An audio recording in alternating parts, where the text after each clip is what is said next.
So this patient Rimpa Das has come to us in the month of December 2025 with severe low back pain. She was crying when she came. She cannot bend forward, she cannot bend backwards, no walking, literally on bed she has come. Now she is very happy. 3 months now, and she is wonderful. She says no pain. We did a simple surgery for her, in lumbar fusion surgery for spondylolisthesis, and now she is doing extremely well. You can talk to her. अभी आप बोलिए कैसे हैं?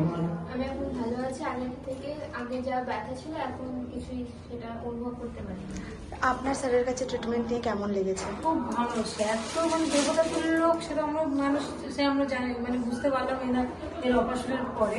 কিন্তু operation করার পরে আমার মেয়ের মানে যা ব্যথা ছিল সেই ব্যথা একদম মানে এখন ও আগের থেকে হাঁটতে পারছে, স্যাটিসফাইড আপনারা স্যারের কাছে এসে? একদম রেকমেন্ড করছেন তো স্যারকে তাহলে? তার জন্য তো আবার স্যারের কাছে এলাম। ওকে, থ্যাংক ইউ। আমরা আবার কাউকে হয়তো বলতে পারবো যে না আমার মেয়ে ওই স্যারের কাছে ভালো হয়েছে। আমরা অনেকজনকেও বলেছি, আসার কথাও আছে, আসবে। और भी बोले हैं आप लोग चंदन नगर से? नहीं हम बर्धमान से आए हैं। বর্ধমান থেকে স্যারকে এখানে দেখাতে আপনারা এসেছেন তো? Okay, thank you sir. Thank you.